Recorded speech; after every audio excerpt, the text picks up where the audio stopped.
Discuss this now with Joe Siracusa. He is a professor of global futures and political analyst. Thank you so much for being with us on the program, Professor. I mean, we're seeing a case of collective punishment here with the policies that Trump is enforcing now by freezing applications from Afghanistan. And we're expecting now a rise in racism across the country. Good morning, Afghan. Well, look, it would never occur to President Trump that he's part of the problem here. He should have responded to this in a cooler way and sort of tamped things down. So what he does is he goes the opposite direction. He's going to now go over all the Afghans who've tried to get in the United States for the last year and a half.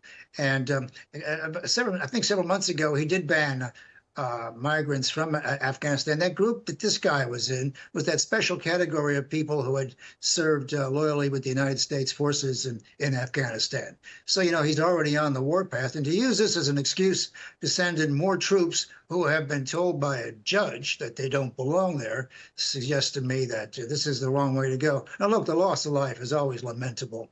You know, this is a human being. But, you know, I keep thinking in the world of this unfair world we live in, and there were no tears for you know, children in Gaza or children in Afghanistan, and these terrible things that happen to people. And now President Trump is declaring war against Afghanistan and Somalia and anybody else who gets in his Sudan, anybody else who gets in his way. He's saying it's their problem. Well, it's not.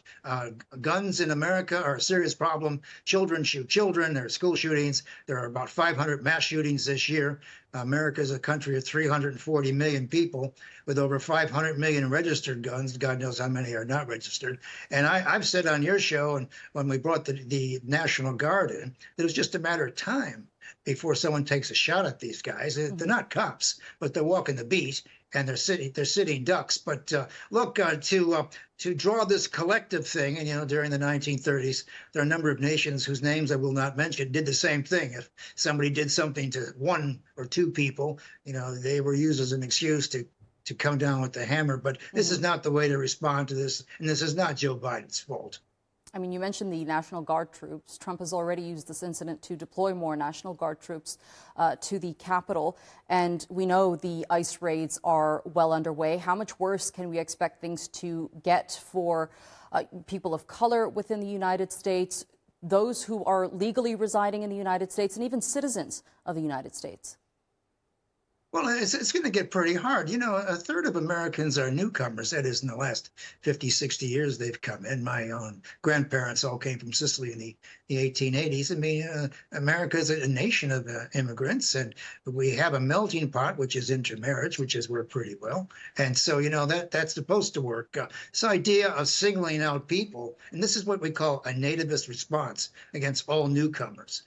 Trump sees these people as the root and branch of America's evil. You know, I always get a kick out of Trump coming down on Mexicans, Canadians, and Chinese for the opioid crisis, which is in fact a moral crisis in the United States. Wherever this stuff comes from, no one pumps it into your body. I mean, this is the decision. This is a moral crisis that Americans are not handling very well. And so this idea of projecting onto the other, this demonizing the other, does no good. And of course, America's cities, whether they're sanctuary cities or not, are melting pots. That is, they are very mixed places. And yes, people are being pulled over because they're a certain color, they have a certain language, and the rest of it. And this does not bode well. And, you know, I think we're going to remember this. And I mean, Trump's going to do permanent damage to a lot of people. But, you know, when he's gone, people are going to remember this.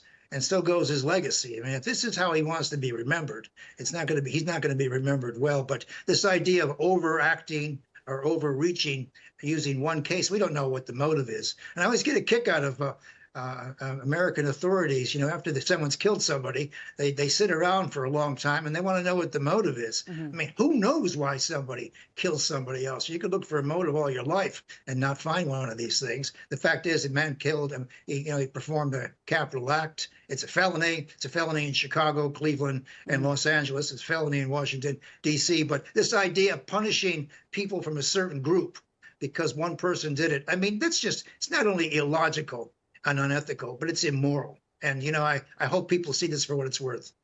Professor Joe Siracusa, I always appreciate your analysis. Thank you for being with us.